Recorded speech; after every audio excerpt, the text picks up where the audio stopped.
5 नोव्हेंबर सकाळी 9 ते संध्याकाळी 7 विजय की फोन की लास्ट लोकेशन उसी जगह थी जहां उसकी बाइक मिली थी और विजय अभी तक मिसिंग है। प्राइम सस्पेक्ट कविता। 3 बजे राहुल अपने घर से निकलकर कविता के घर गया अपनी मंगेतर अंकिता से मिलने के लिए। किराना ओनर के बयान के मुताबिक 5 बजे कविता उसकी दुकान में गई थी। हाँ साहब, कविता काकी कल आई थी यहाँ पे जहर लेने के लिए। रात को 10 बजे पड़ोसियों ने एक छोटे बच्चे के रोने की आवाज सुनी।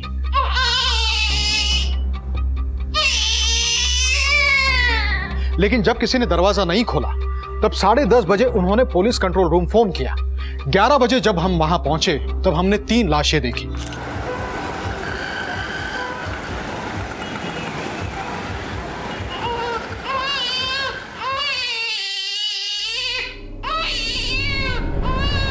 कविता काकी,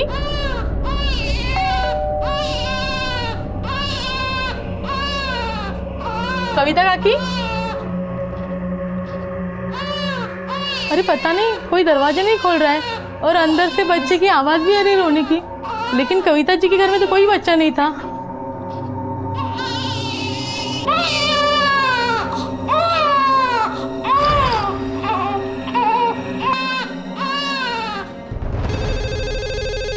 control room.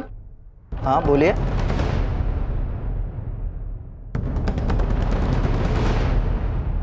Sir, Ganesh Nagar से कंट्रोल रूम में इमरजेंसी कॉल आया था। घर में पिछले 4 घंटे से बच्चे की रोने की आवाज आ रही है और घर बंद है।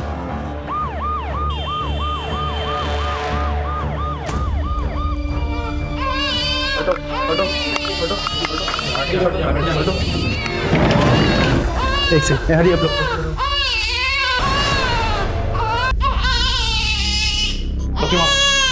चेक करा कुलकर्णी, सर एम्बुलेंस बुलाओ। सर ये कविता अपने बच्चों की जान कैसे ले सकती है? अरे ये छोटा बच्चा किसका है?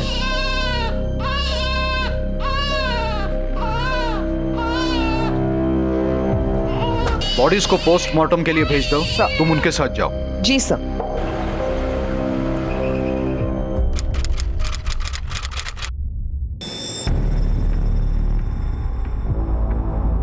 क्यों मारा आपने बच्चों को? खाने में मिला के दिया था ना जहर। तुम घर में अकेली थी, दरवाजा अंदर से बंद था, किसी का बाहर से आने या जाने की कोई गुंजाइश नहीं थी। इन तीनों के मुंह से झाग निकल रहा था, मतलब तीनों को जहर दिया गया है। वॉश बेसिन में झूठे बर्तन थे और उन बर्तन में बचा खाना इस बात का सबूत है कि खाने में जहर मिलाकर दिया गया था। क्यों किया था? देखो, हमें सब पता है। हमें पता है कि तुमने अपने बच्चों को मारा है। क्यों रचा ये हत्याकांड? ऐसे चुप रहने से तुम हमें गुमराह नहीं कर सकती। बता।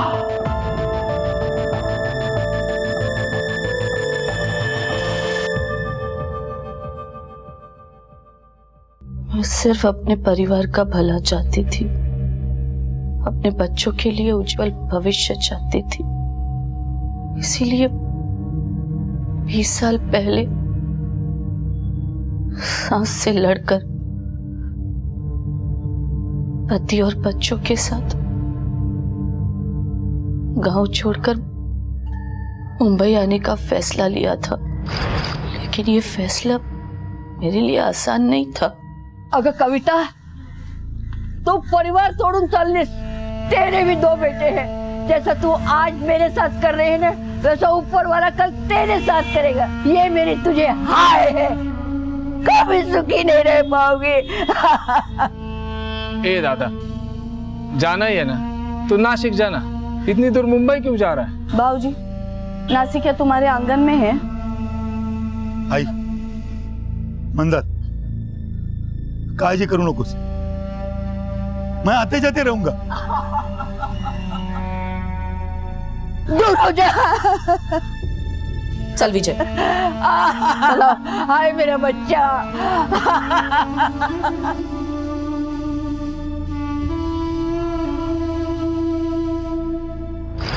बंद करो ये बकवास।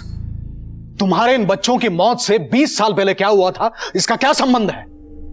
तुम्हारे कहने का मतलब ये तो नहीं है कि गांव से तुम्हारी सास और देवर यहां पे आए और तुम्हारे बच्चों को जहर देकर चले गए? तुम्हारे गोद में जो बच्चा है यह किसका है?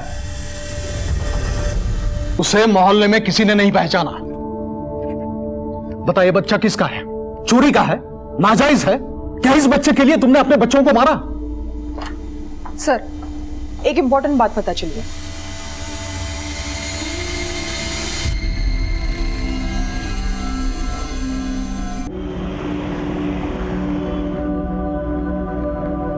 सर, कविता का बेटा रवि, उम्र 24 साल, और सर ये उसकी छोटी बच्ची अंकिता, उम्र 21 साल। सर, ये उसका बेटा नहीं है, ये राहुल है, इसी मोहल्ले में रहता है। हमने इसके फैमिली से कांटेक्ट किया है। उसका बड़ा भाई संतोष आया है, बाहर रुका है सर। उसके मुताबिक इसकी और अंकिता की मंगनी तय हुई है। ये उसका मंगेतर है।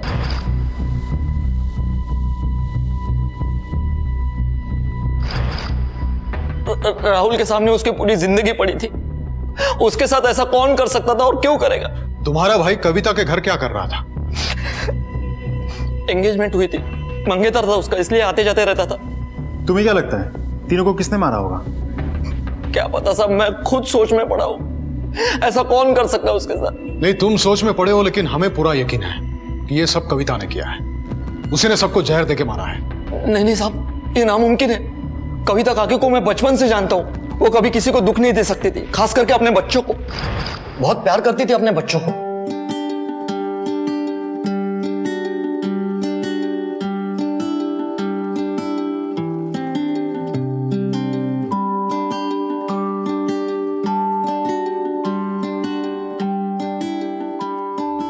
हाजमी खूब खुश है।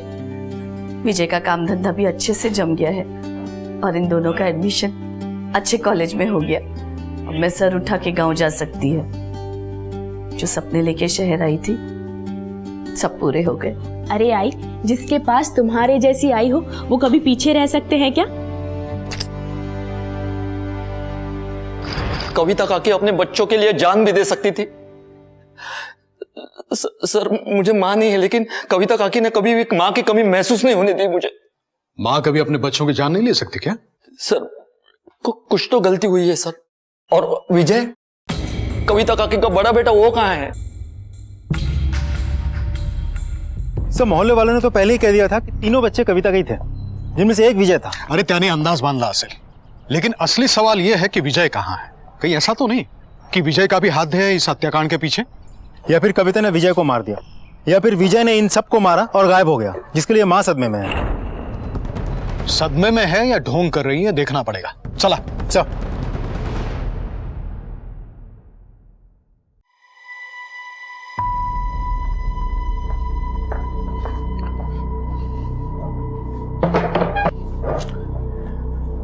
हमारे साथ होशियारी करने की सोचना भी मत। तुम जानती थी कि इन 3 डेड बॉडीज में तुम्हारा बड़ा बेटा विजय नहीं था, लेकिन जानबूझकर तुमने हमसे ये बात छुपाई क्यों? कहां है विजय? क्या वो भी तुम्हारे साथ इस जुर्म में शामिल है या उसे भी तुमने मार दिया? ये पोस्टमार्टम की रिपोर्ट है। इसके मुताबिक तीनों बॉडीज में जहर मिला है। राशन के दुकानदार ने हमें बताया कि तुमने उसकी दुकान से जहर खरीदा था। हाँ साहब, कविता काकी कल आई थी यहाँ पे जहर लेने के लिए। इतने यकीन के साथ कैसे कह सकते हो तुम? साहब, कविता काकी पूरे हफ्ते भर का राशन एक साथ में भरती है, लेकिन कल सिर्फ वो जहर ही लेकर गई थी। और ये विजय कहाँ है? ये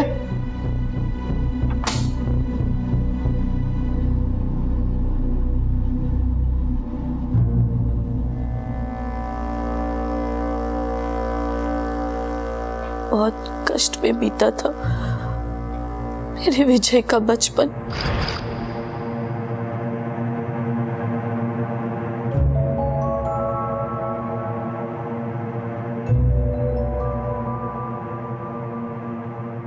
चलो बच्चों, लिखो है सब।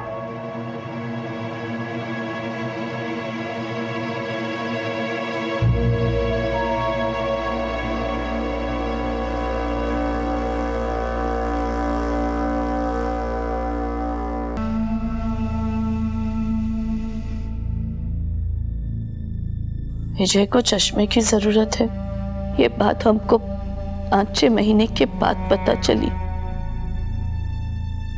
चश्मा लगाने के बाद भी बच्चे उसको चश्मिश बोल के चिढ़ाते थे। मैं गांव से लड़कर अपने बच्चों के भविष्य के लिए यहाँ आई थी, पर विजय का आत्मविश्वास टूट चुका था। त्याचं कशातच मन नाही लागायचं। अकेला रहता था, रोता रहता था। फिर एक दिन संतोष से उसकी दोस्ती हो गई। संतोष के साथ दोस्ती होने के बाद विजय में भी धीरे धीरे बदलाव आने लगा था।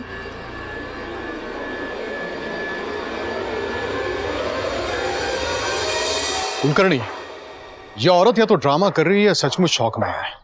इधर उधर की बातें करके हमारा टाइम वेस्ट कर रही है ये। सर, ये औरत हमें मौका वारदात पर मिली। घर में किसी और के घुसने के कोई निशान भी नहीं थे। इसी औरत ने जहर खरीदा और वही जहर हमें खाने में मिला हुआ था। मुझे तो लगता है इसी औरत ने सब कुछ किया होगा।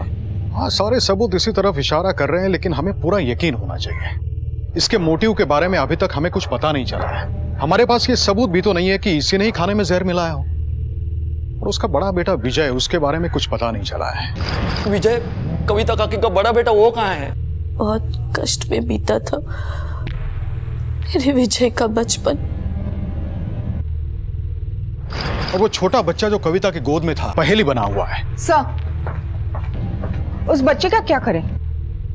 एनजीओ से संपर्क करो और उनकी निगरानी में रखो। सर। कुलकर्णी, एक काम करो, विजय का मोबाइल नंबर सर्विलेंस पे डालो। पिछले 24 घंटे की पूरी इंफॉर्मेशन निकालो, उसका लास्ट लोकेशन ट्रेस करो। हो सकता है ये विजय इस अपराध में भागीदार हो या फिर वो खुद इस जघन्य अपराध का शिकार हो। सब सनसनीखेज कत्ल के हादसे के बाद पुलिस ने मौका वारदात से मिली कविता के गायब हुए बेटे विजय की खोज में पूरी ताकत झोंक दी।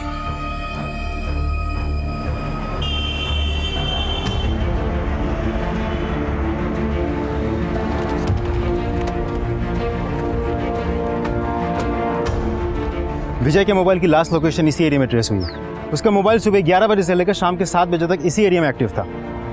ये रही विजय की फोटो और उसकी बाइक की डिटेल्स। हर किसी से पूछो, किसी ना किसी ने तो उसे यहाँ आसपास आते हुए देखा होगा। क्विक। जी सर। बाबा, तुम्हें संतोष, विजय कहाँ है?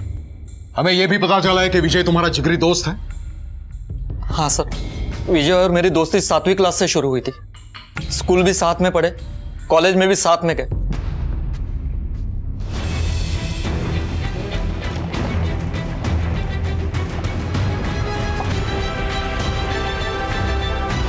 गलवी, गाड़ी थांबव।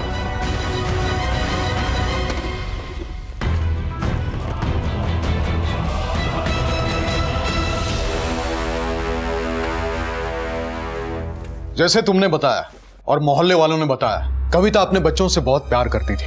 वही उसका सब कुछ थे, तो उन्हें कैसे मार सकती है? लेकिन उस घर में तुम्हारे भाई राहुल की भी तो लाश मिली थी। तुम्हें क्या लगता है इन सब के पीछे विजय का हाथ हो सकता है? कहीं ऐसा तो नहीं कि ये किया धरा विजय का हो और कविता पर्दा डाल रही हो अपने बच्चे की करनी पे? तुम दोनों का क्या कहना है? लेकिन सर, विजय अपने सगे भाई और बहन को क्यों मारेगा? और तुम्हारा भाई राहुल, विजय के साथ कोई दुश्मनी थी उसकी? बाबा, तुम्ही बसा। मी बोलतोय त्यांच्याशी, तुम्ही बसा। हमको नहीं पता साहब। ये देखो, अगर आप लोग कुछ जानते हैं तो वक्त रहते ही बताना आपके लिए बेहतर होगा। आप कुछ जानते हैं, सच का पता हम लगा के ही रहेंगे।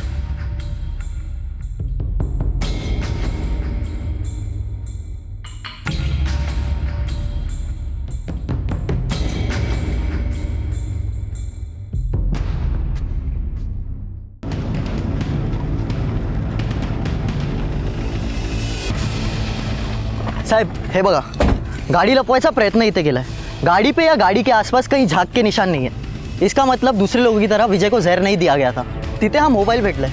कहीं ये फोन विजय का तो नहीं? विजय ऐसे यहाँ बाइक छुपा के कहाँ जा सकता है, वो भी ऐसे समय में? अगर विजय का फोन यहाँ है तो आसपास कुछ ना कुछ तो जरूर हुआ होगा।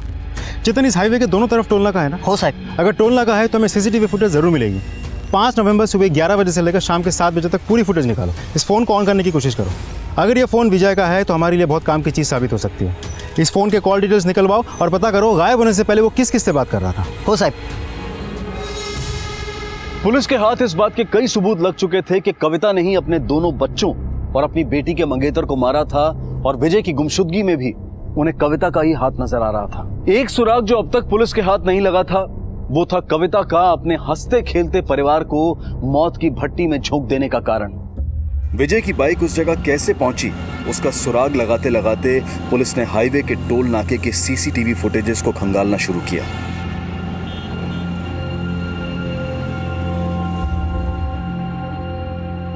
देखो, हमारे सवाल बिल्कुल सीधे हैं, लेकिन तुम उन सीधे सवालों को उलझा रही हो। हमारे कांस्टेबल को हाईवे के पास तुम्हारे बड़े बेटे विजय की बाइक मिली है। शायद उसके साथ कुछ हुआ है। क्या तुमने उसे जहर दे के मारा या उसके नाम की किसी को सुपारी दी थी?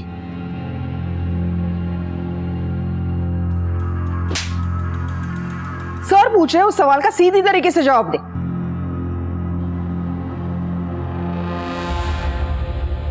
संतोष,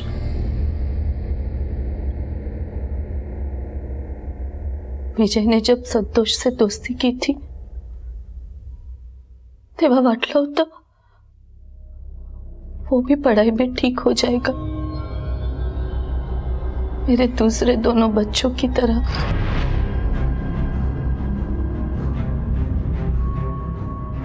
संतोष, ये देख। अरे वाह, चल आज फिल्म देखने चलते हैं। विजय खुद तो पढ़ने में पीछे था ही, उसने संतोष को भी पढ़ाई से अलग कर दिया था। दोघांना कॉलेजमधून काढून टाकलं होतं। कॉलेज में दारू बेचते वक्त पकड़ा था दोनों को, लेकिन इसमें विजय की कोई गलती नहीं थी। वो तो जिंदगी में आगे बढ़ने के लिए हाथ पांव मार रहा था, पर उसके बाबा को मौका मिल गया था। देख देख उसकी काली करतूत, पढ़ाई छोड़ के सब कुछ कर रही है। देखा शहर में पढ़ाने का नतीजा। विजय थांब रे, अहो सगळीच मुलं सारखी असतात का? रवि और अंकिता कर रहे हैं ना सब कुछ ठीक, वो भी धीरे धीरे समझ जाएगा। देख देख कविता, मैं क्या बोलूं, अब भी वक्त गया नहीं है, अजूनही वेळ गेलेली नाही कविता। चलो हम गाँव लौट चलते। कैसे चली जाती गाँव वापस? वहां से सर उठा कर आई थी, सर झुकाकर वापस नहीं जाना चाहती थी। वहां के लोग तो यही इंतजार में थे ना कि कब ये वापस आएगी और कब हम लोग इसका अपमान करेंगे। इसमें प्रकाश की कोई गलती नहीं थी। वो गांव से शहर तो आ गए, पर गांव को अपने दिल से नहीं निकाल पाए। उनकी माँ और भाई मंदार ने उन्हें कभी गांव भूलने ही नहीं दिया, इसीलिए उनका एक पांव गांव में तो दूसरा शहर में। तब वो कभी शहर के हो पाए और न गांव के, न एक बेटे का फर्ज अदा कर पाए और न ही पिता का।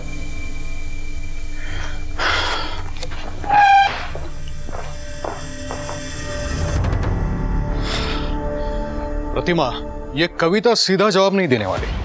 इतनी देर से इंटरोगेशन कर रहे हैं, सिर्फ बातें घुमा रही है। शायद शौक में है। सर ये कोई शौक वॉक में नहीं है, देर शानी है। अगर आप कहें तो अपने तरीके से उगलवाओ सब।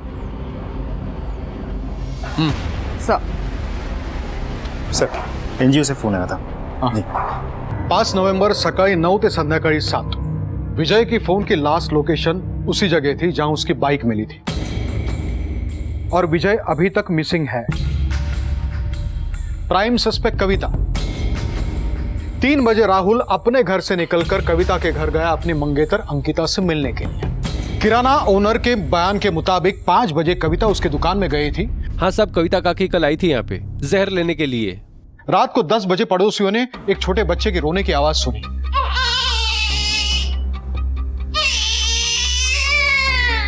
लेकिन जब किसी ने दरवाजा नहीं खोला तब 10:30 बजे उन्होंने पुलिस कंट्रोल रूम फोन किया। 11 बजे जब हम वहां पहुंचे तब हमने 3 लाशें देखी। रवि, अंकिता और अंकिता का मंगेतर राहुल की। और कविता एक छोटे बच्चे को अपनी गोद में लिए उन लाशों के बीच बैठी हुई मिली। सर, पोस्टमार्टम रिपोर्ट के मुताबिक तीनों की मौत शाम के 7 बजे से लेकर रात के 9 बजे के बीच हुई। हमें लगता है कि कविता ने ये सब कुछ किया, लेकिन पता नहीं क्यों।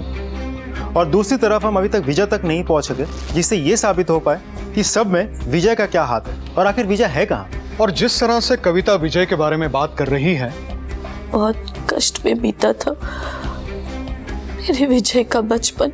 तो ऐसा लग रहा है कि अपने तीनों बच्चों में से सबसे ज्यादा वो विजय से प्यार करती है। कहीं ये भाइयों के बीच का झगड़ा तो नहीं है? सर, इस संतोष विजय का जिगरी दोस्त है। कुछ ना कुछ उसे जरूर पता होगा, लेकिन हमसे छुपा रहा है।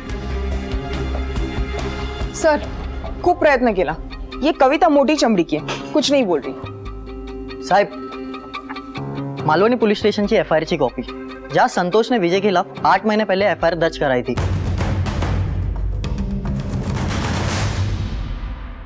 दावे तो बड़े बड़े करता था अपनी दोस्ती के। इस एफआईआर में तुम्हारा पूरा दोस्ताना दर्ज है। बता क्या हुआ था? सर, मैं और विजय कॉलेज में दारू बेचते हुए पकड़े गए और हमें कॉलेज से निकाल दिया गया। तब हमने फैसला किया कि बाबा, हमें पैसे चाहिए, दारू की दुकान खोलनी है। ये सपने लेके इधर आए थे तुम लोग? दारू की दुकान खोलनी है और कोई धंधा नहीं मिला तुम लोग को? ये देखो, तुम्हें जो करना है वो करो, मगर मेरी एक बात कान खोल के सुन लो। इस दारू के धंधे के लिए मैं एक फुटी कौड़ी नहीं देने वाला तुम लोग को। दारू का धंधा खोलना चाहता हूं। ऐसे तैसे करके काकी ने काका को मना लिया। सारे पैसे का जुगाड़ काकी ने कर दिया और हमारी दारू की दुकान खुल गई। 1 साल तक सब ठीक चला, लेकिन उसके बाद विजय के मन में खोट पैदा होगी। उसने नई बाइक खरीदी, मुझे बोला बाबा ने खरीद के दी है। नया मोबाइल खरीदा, बोला कि बाबा ने खरीद के दिया। मुझे समझ में आ गया था सब, ये हिसाब में कुछ तो गड़बड़ी कर रहा है। आज तक तेरे को बराबर दे रहा था, लेकिन आज के बाद तेरे को 10% मिलेगा। करने तो करने तो निकले 10 तक। हमारे अलग होने के बाद विजय ने जो पैसे चुराए थे, काकी ने उसके 2 हिस्से किए। मुझे मेरा हिस्सा दे दिया। गप्पा बस। विजय, दोस्ती की कदर करना सीख। इसी की दोस्ती के सहारे खड़ा रहा था ना, और आज इसी को गिरा रहा है। अच्छे दोस्त किस्मत वालों को मिलते हैं, लक्ष्य ठेव। काकी छोड़। 1 मिनट संतोष।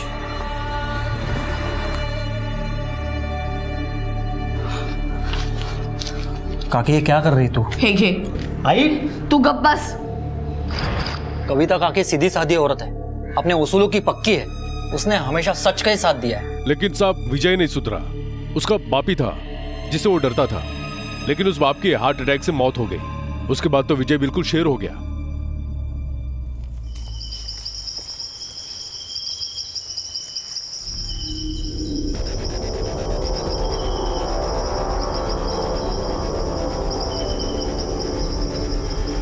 अंकिता और राहुल दोनों एक दूसरे को बहुत पसंद करते थे, लेकिन विजय दुश्मनी पे उतर आ गया। उसे अपनी बहन की कोई परवाह नहीं थी। वो किसी भी कीमत पर इस रिश्ते को तोड़ना चाहता था। उसका मकसद एक ही था, राहुल को दर्द पहुंचाना। लेकिन राहुल ने रोक दिया। वो नहीं चाहता था कि विजय जेल जाए, क्योंकि वो अंकिता का बड़ा भाई था ना, इसलिए।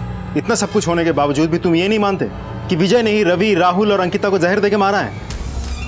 नहीं, क्योंकि 20 दिन पहले। विजय,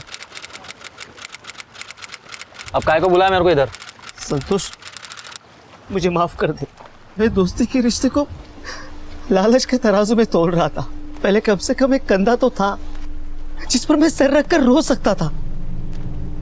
रब, संतोष, तुझे बताता हूँ, जब मैं बचपन में शहर आया ना, तो मैं अकेला नहीं रहना चाहता था, पर अब मैं अकेला रह गया हूँ।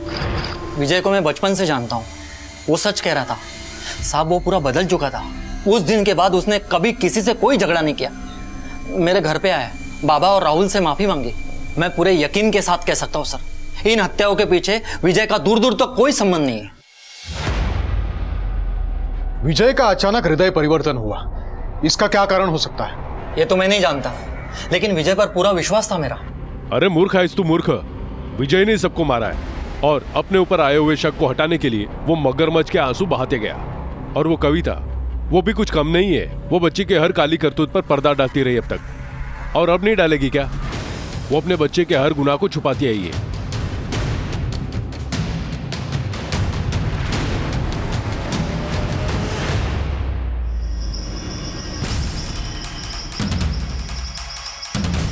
आधे जले हुए आइडेंटिफिकेशन डॉक्यूमेंट्स मिले।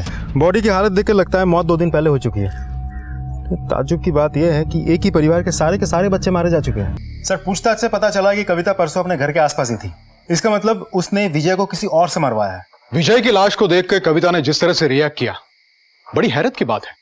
अपना चहीता बेटा आज जला सामने बॉडी पड़ी है, लेकिन वो रोई नहीं। उसके चेहरे पे कोई दुख नहीं था। क्यों?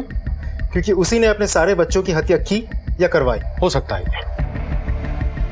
विजय की लाश जहां पे मिली और उसकी बाइक जहां पे मिली, इन दोनों के बीच 5 किलोमीटर का अंतर था। हो सकता है किसी ने उसे मार के उसकी लाश को और उसकी बाइक को अलग अलग जगहों पर ठिकाने पे लगा दिया है। विजय का फोन अनलॉक हुआ, कुछ डिटेल्स मिले। सर, हमारी टीम फॉलो अप कर रही है। अगले 2-3 घंटों में रिपोर्ट मिल जाएगी। कविता के फोन रिकॉर्ड्स को भी हमें बारीकी से टटोलना होगा।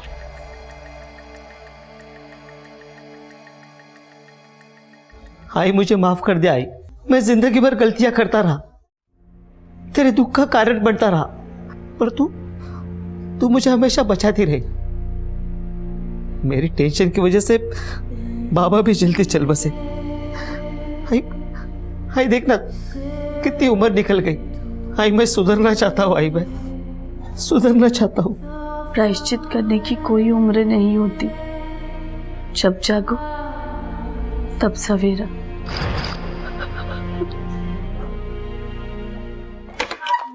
सर, कविता के कॉल रिकॉर्ड्स के मुताबिक 5 नवंबर या उससे पहले किसी भी संदिग्ध नंबर पे कोई एसएमएस या फोन नहीं किया गया है। सभी फोन कॉल्स पड़ोस की दुकान पे या अपने बच्चों को किए गए हैं। इसका मतलब यह है कि विजय को मारने के लिए कविता ने किसी को हायर नहीं किया था। कहीं यह काम संतोष और उसके बाप का तो नहीं है? उनकी विजय से अनबन की कहानियां तो बड़ी लंबी है। शायद संतोष ने हमसे झूठ बोला हो कि विजय सुधर गया है, ताकि उनकी दुश्मनी के एंगल से हम सोचे ही नहीं। विजय को मैं बचपन से जानता हूँ साहब, वो पूरा बदल चुका था। बाप बेटे ने मिलकर या सिर्फ बेटे ने यह काम किया है? फोन रिकॉर्ड्स क्या कहते हैं? सर, मैंने राजाराम और संतोष की मोबाइल की लोकेशन चेक की थी। हत्या के समय ये दोनों हाईवे के आसपास आए ही नहीं, और ना ही इनके मोबाइल नंबर से हमें कुछ भी सस्पिशियस मिला। सर, विजय के कॉल रिकॉर्ड से जो डेटा हमें मिला है, उसकी मदद से हम उस छोटे बच्चे की शिनाख्त तक पहुंच सकते हैं जो कविता की गोद में मिला।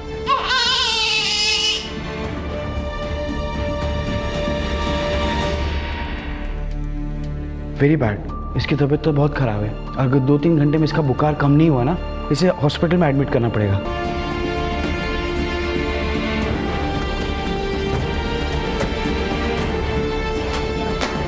चांदी कहाँ है? चांदी साहब अंदर है। बुलाओ उसे। ये रहे तुम्हारे और विजय के बीच भेजे गए सारे मैसेजेस और ये कॉल डिटेल्स। रिश्ता क्या था तुम दोनों का? साहब, यहाँ कोई भी लड़की उसे घास नहीं डालती थी। उसने यहाँ आना जाना शुरू कर दिया और धीरे धीरे हम दोनों में प्यार हो गया। साहब, हमारे धंधे में लड़की को लड़की ही बना रहना होता है, वो कभी माँ नहीं बन सकती। लेकिन विजय ने मुझसे वादा किया था कि मैं इस बच्चे को जन्म दूँ, उसके बाद वो मुझे और बच्चे को लेके यहाँ से कहीं दूर चला जाएगा। लेकिन बच्चा तो हो गया साहब, लेकिन विजय के सारे वादे झूठे निकले।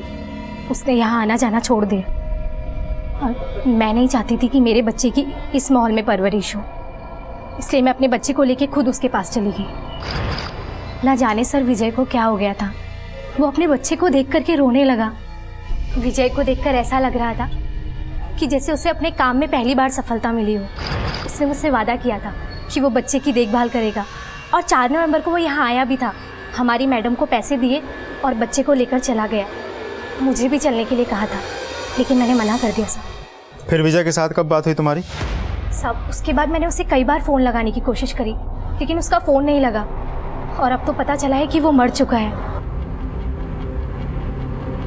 पर मेरा बच्चा कहाँ है साहब?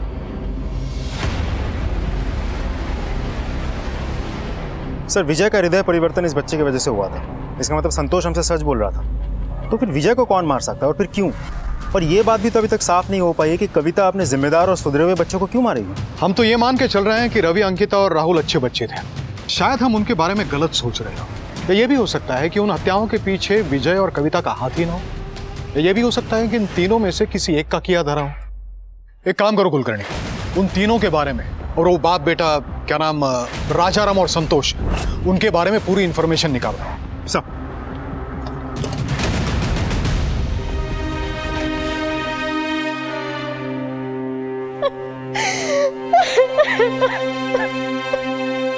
मैडम, रवि, राहुल और अंकिता ये बहुत अच्छे थे, इन तीनों में कोई खराबी नहीं थी। नहीं साहब, उस दिन कविता काकी तो घर पे थी, बाहर आते जाते समय मुझे नहीं दिखी। साहब, संतोष और राजाराम को मैं बरसों से जानता हूँ, बहुत ही सीधे साधे लोग थे साहब, लेकिन ये विजय एक नंबर का कमीना था साहब। हाँ, मेहरबानी किया क्या? दान दिया क्या? धंधा जमने दे, देता हूँ। साहब, विजय का तो मत पूछो, एक नंबर का बेकार आदमी था साहब, जो अपने माँ बाप का नहीं हो सकता, दूसरा का क्या होगा।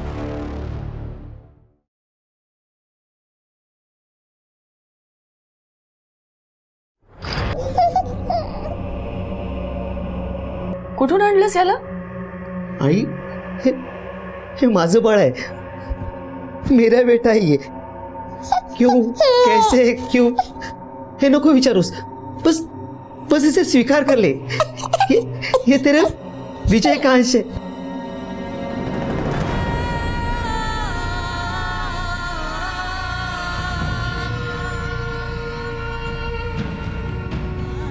आई मला माहित होता आई, तू इसे नहीं ठुकराएगी। ठुकराने का कोई कारण नहीं है। आज इसकी वजह से तेरे अंदर इतना बड़ा बदलाव आ गया है, जो काम मैं इतने सालों में नहीं कर सकी, वो इसने पैदा होते ही कर दिया।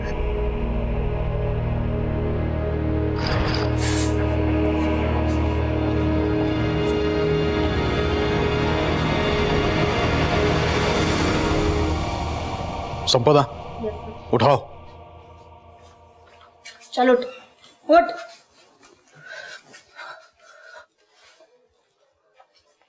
तुम्हारे पोते को उसकी मां से मिलवा दिया है।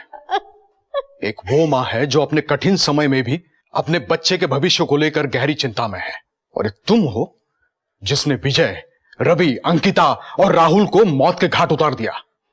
उनके भविष्य को निगल गई तुम। एक जंग जीतनी थी मुझे, लेकिन कब मेरे सपने मेरे हाथों से रेत की तरह फिसल गए, पता ही नहीं चला। देखो, कुछ नहीं है मेरे हाथों में, खाली है मेरे हाथ, कुछ नहीं है, कुछ नहीं है, सब खत्म हो गया, सब खत्म हो गया।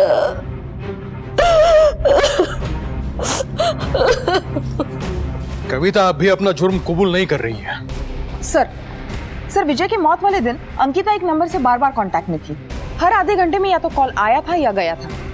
ऐसे लग रहा है किसी के साथ कोऑर्डिनेट कर रही हो। और सर, ये नंबर विजय की मौत वाले दिन क्राइम सीन पर एक्टिव था। किसका नंबर है ये?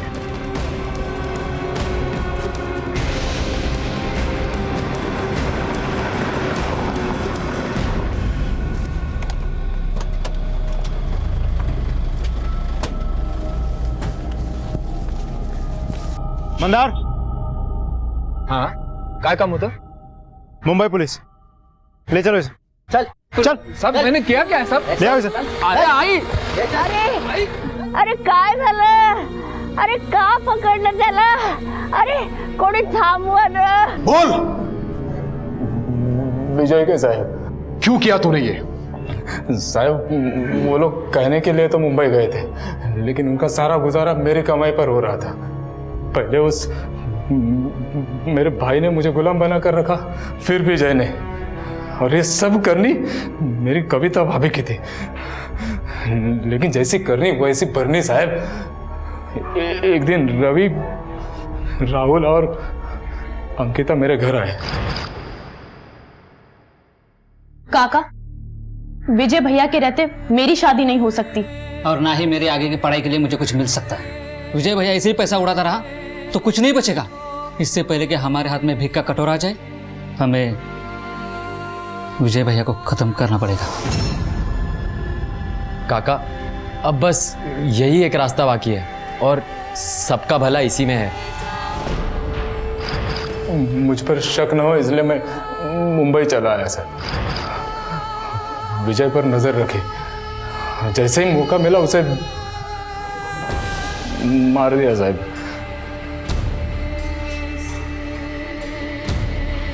गलती हो गई साहब, माफ कर दो साहब। विजय के सुधरने के बाद मैंने पहिली बार गाव जाने का मन बनाया। अंकिताच्या लग्नाचं आमंत्रण द्यायला जाणार होते, लेकिन मेरा वो सपना ही रह गया। अंकिता, अब तेरी शादी में कोई रुकावट नहीं आ सकती। तुझे अब जो करना है वो कर। और तुम्हारा रास्ता भी साफ हो गया है। देखो, विजय भैया वैसे भी कभी सुधरने वाले नहीं थे। हमने जो किया है वो ठीक ही किया है। बस विजय भैया की लाश पुलिस को नहीं मिल जानी चाहिए। पर ये बच्चे का क्या करे? इसे आई संभाल लेगी, अपने बेटे की आखिरी निशानी समझकर। मुझे मेरे कानों पर भरोसा नहीं हो रहा था। मेरी सारी मेहनत का ये अंजाम था। मैं उन्हें अच्छा भविष्य देना चाहती थी, जिससे वो अपना और दूसरों का भला कर सके। मैं नहीं जानती थी कि उनके अंदर इतनी नफरत घर कर गई है। मैं ठहरावलं कि मैं उन्हें खत्म कर दूंगी, इसलिए मैंने खाने में जहर मिलाया और उन्हें परोस दिया।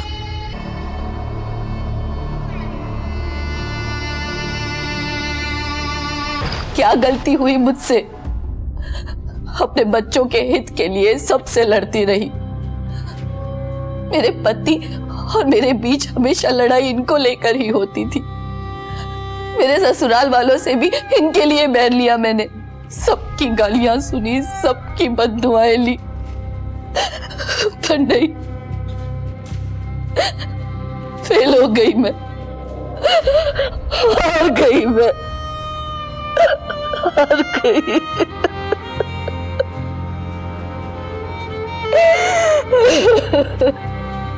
एक पूरा परिवार खत्म हो गया। 3 जवान उज्जवल भविष्य मौत के अंधकार में गुम हो गए और विजय के नवजात बच्चे का भी कोई भविष्य नजर नहीं आता। अपने बच्चों को बेहतर युवा बनाने के लिए हमें उन्हें एक बेहतरीन इंसान बनाना होगा, ताकि उनका ये जीवन हमारे परिवार, समाज और देश के लिए एक वरदान बन सके, ना कि श्राप। इसी विचार के साथ अब मैं अनूप सोनी आपसे विदा लेता हूं। फिर मुलाकात होगी अगले एपिसोड में एक और चौंका देने वाले केस के साथ। तब तक अपना और अपने परिवार का ख्याल रखें और देखते रहें क्राइम पेट्रोल डायल 100। सबक एक को सीख हम सबको। जय हिंद।